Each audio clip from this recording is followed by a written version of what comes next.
If you are looking for cheap, safe, and reliable FC24 coins as well as other game currencies, game keys, gift cards, and more, take a look at u7buy.com. Doing so via the link in the description would really help me out. Hi there, this is just a short little video going over my settings here. I've actually had a couple viewers in my live stream here say that they bought the game on sale towards the end of the year and they're new to it, which I didn't really consider. So hopefully I've had compliments on my educational content, which I really didn't consider so many people having the game new and just being entirely new to FIFA as a concept really of playing. So hopefully this will be helpful as just a little settings review over what you should be using and what I've been using. I've played this game for 11 years and I haven't really touched most of these settings, so some of them are newer, like new to this game or the past couple of years, but hopefully this will be helpful. And yeah, I'll try to do this again for next year as the game comes out, because once again I didn't really consider how many of you haven't played the game for 11 years like I have. So customized controls, this I've only ever used classic, just use the basic. I see no problem with this. If you prefer having like shoot on square instead of circle, you totally can, but I just think classic is perfectly fine, nothing wrong with it. In the actual match setting or game settings here, the competitive preset is applied automatically if you play online game modes.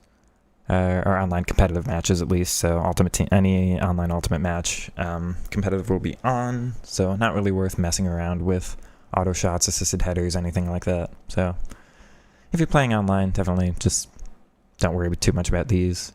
Shot assistance, this is new to this year. It's always been just assisted and manual. We might have had semi in the past, but I don't think, actually I think we did.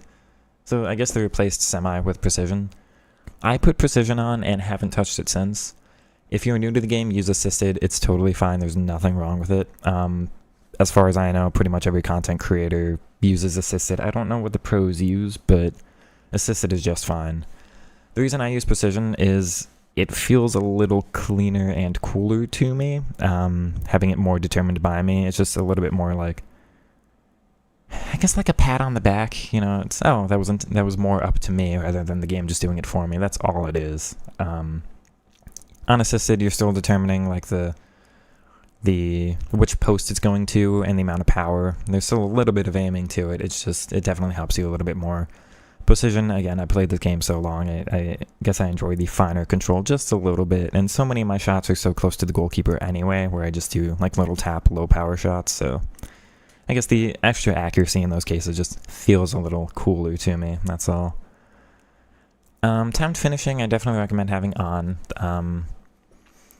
Basic idea is if you can score a shot without it, don't use it. Don't bother risking messing it up. I think you're perfectly fine. Just score it anyway. If it's a shot that it's not guaranteed to go in, then you should be trying time finishing for that extra possibility of it going in. You're just bumping your percent chance to score by like 20% or something like that. Definitely worth experimenting with if you haven't yet. Takes a little bit of getting used to, but even if you're close and you're not perfect with them, it'll come out the same with like a yellow timed finish as it will with a non-timed finish. So there's no real downside unless you're red timing everything and you really don't have the timing down. Then you've got to either go to like practice matches and learn it or keep it off if you want to, but I definitely recommend experimenting and learning with it. Through pass and lob to pass assistance can only be semi or manual. They used to be assisted in past years. I think this is new this year to the competitive preset maybe.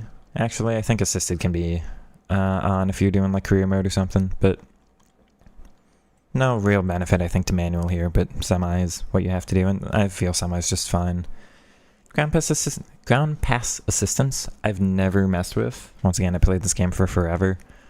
Maybe next year I'll mess with semi, just for that little, once again, additional feeling, like cool factor of, oh hey, that was more up to me, I did that. I cannot give you an honest review of how good it is or not, so I've always used assisted. I think assisted is just fine, there's no real problem with it. Maybe next year I'll mess with semi and I'll give a review on that coming up in the next couple of weeks. Cross assistance is semi. I never do crosses into the box, and there are very, very occasional moments where I might want to do a lob to pass backwards to like my CDM or something instead of a cross into the box. If you're on the wing and you do the square button, it will put the ball in the box no matter what you do. I think no matter the power or the direction you're aiming, really. So semi just gives me some ability to You know, if I'm really under pressure and there's no ground pass and I need to do a lobbed pass back, like to a defender or CDM or something, then having this on semi lets me put it backwards, but I don't cross at all. If you do a lot of crossing, then, again, I can't really give you a good review between those two. Lob pass, semi, it's just for the power and determining which receiver is going to get the ball a little bit better. If you do assisted, then it's much harder. If you've got like two players in front of you, it's harder to tell the game which one of those two you want to send the ball to. With semi, the amount of power you put on will really determine which one it goes to, so a little bit more control with it. Pass receiver lock means if you're doing like a ground pass to somebody and you're aiming up with the left stick, if you have it on something like this, you can't change who you're passing to once you press the pass button. So that's going to be like immediately, this will give you a little bit of time, this will give you the most time. So sometimes I'll like load up a pass and then you realize actually that pass is cut off right at the last moment I want to change to somebody else. This gives you the most ability to change who you're passing to as late as possible. I see no real benefit to using the other two, so I definitely recommend late here. Precision pass sensitivity, I don't actually know if... I think that's... I wonder if precision aim is actually the R1 button passes, but I'm not sure. I should maybe do a little bit more research on that. I've always had this on high. I don't think normal would really give you too much advantage. Just a little bit more control with where you're able to put it. Clearance assistance, directional is just giving, once again, a little bit more control of where your clearances go. I rarely clear the ball anyway, but with Classic, it's just going to boot the ball up the field. You can't do anything about it. At least this gives you more ability to like put the ball out of bounds or to a touchline or something.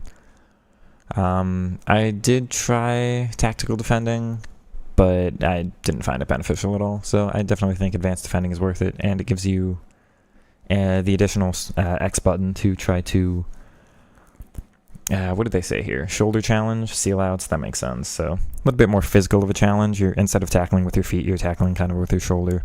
That is beneficial with players with Bruiser and Bruiser Plus. No real downside to having this on. It gives you one more tackling ability option.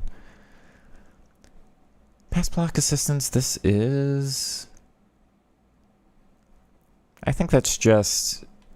the AI making interceptions for you, so I see no real ability or no real benefit to turning that off and have that kept on.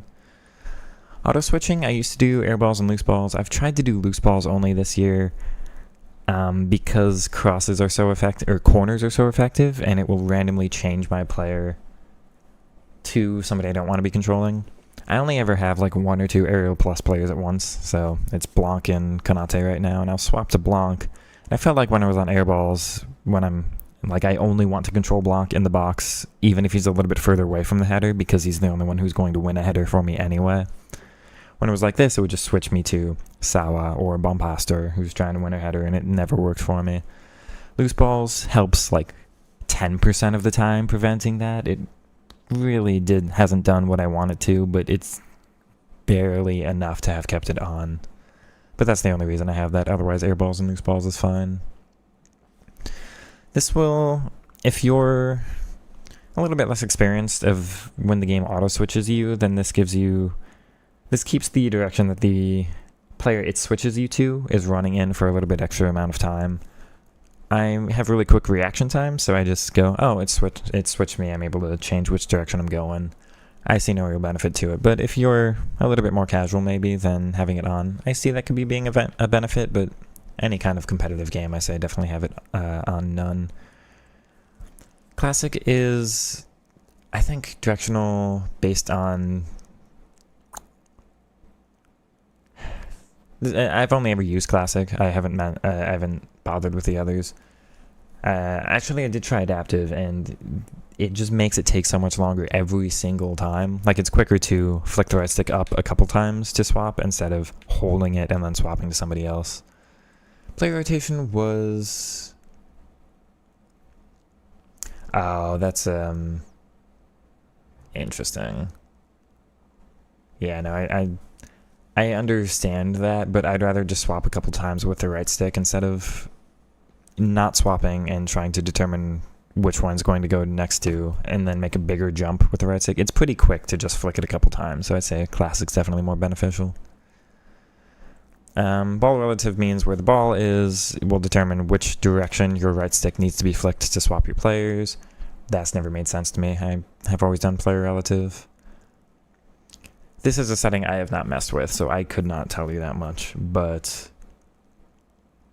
on 5 is the default, and I've had no problems really with switching this year, too much at least, so I don't think messing with that's going to be too beneficial.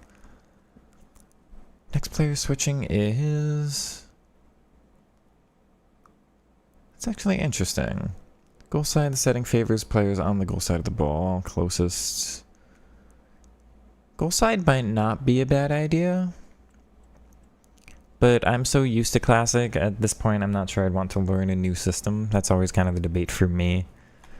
Goal side doesn't sound too bad though. I mean, neither of those sound too bad, but again, I haven't had too much trouble with the game determining which one L1 wants to go to. Player lock is something I have not used at all this year. It is very beneficial and overpowered if you want to be somebody who uses it. I don't really value that kind of gameplay, so I haven't. But it's... If you do L1, R1, and then like you can choose some other player to attack with while you're on offense, and so instead of dribbling with the ball, you're now controlling somebody's positioning off the ball. Can be beneficial. I just don't really value it, but if you want to play that style, you want to open some additional passing lanes, it can definitely be beneficial, and the pros do this all the time. This I did not like. Press R in, or the right stick in, to give you, I think it's like, I forget how it works honestly, but I press the right stick and the left stick in a lot by accident, just by like doing my normal switching, so it kept messing with me by pulling up a setting that I didn't want it to. Contextual dribbling is off. Oh yeah, so it determines whether it's doing like agile dribbling or strafe dribbling or maybe technical dribbling for you, but you can't do that with competitive game modes, and I wouldn't want it anyway. Orbit dribbling is one I've tried. I really like the idea because sometimes, like when you're taking a shot, and you want to do a finesse with your right foot, but your player does like a finesse with the left foot still to the far post, and it's like, no, I would have liked the curve to be the other way. I really, really tried to have this be a way to fix that, and it just hasn't really worked, so it was a neat idea. I don't think there's been too much benefit to it, having it on, though. That's only when you're controlling the goalkeeper, so it doesn't really matter unless you're doing pro clubs.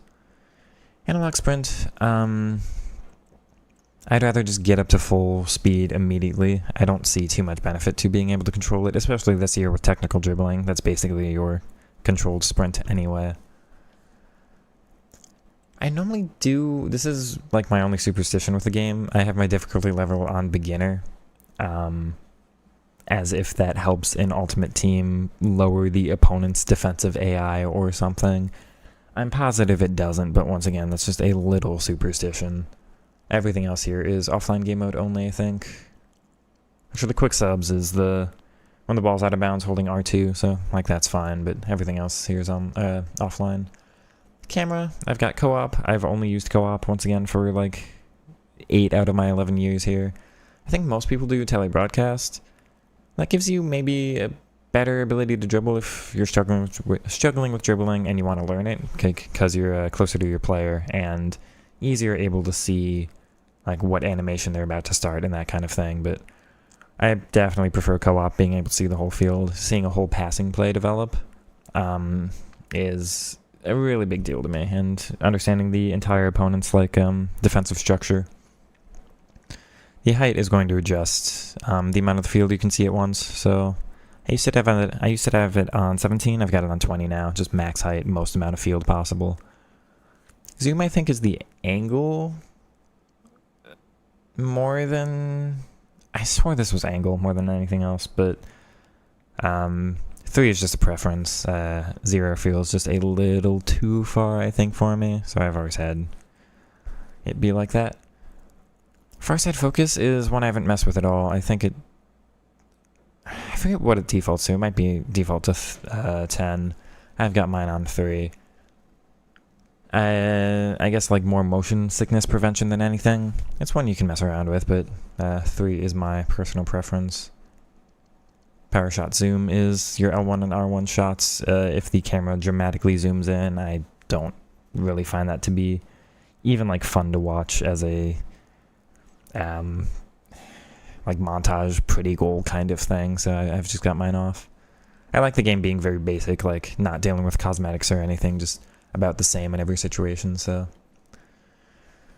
player name and indicator gives you which player you're controlling and the little icon above who you're controlling. I think the name will fade away, but if you have trouble determining which player is which, there's always that learning period of like, oh, I've got a new player and I don't know who's who, so I've got to learn their hair and their shoe, their cleats color and anything like boot color, I guess, anything like that. This just helps you know who you're controlling more than anything else. I've always had these all be set like that. I think the old games used to have it on small. I've got mine on large. I honestly couldn't tell you why, but it's just slight preference, I suppose. And then I've always had name over number because sometimes I forget to do my kit numbers. Next player switch indicator is the when you're doing L1 switching. It tells you which one's about to L1 switch to. I think that's beneficial. I think it looks pretty ugly when you have the name only over the player the whole time, so I definitely prefer fade for that. Playstyle plus is all preference. These are all like aesthetic. Everything else there I think is more aesthetic than anything else. Somebody asked why I used the 3D radar.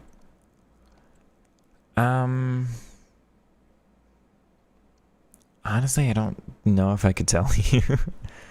I think the depth was a little bit more beneficial to me than anything else. I felt slightly better with this on than the 2D one, but beyond that, it's just what I've used for the rest of the year. I guess I'm used to it at this point. I did have a comment in chat. Player indicator size large so we can see the color of time shots. I guess that's a benefit, yeah. You see the green ring around the triangle there.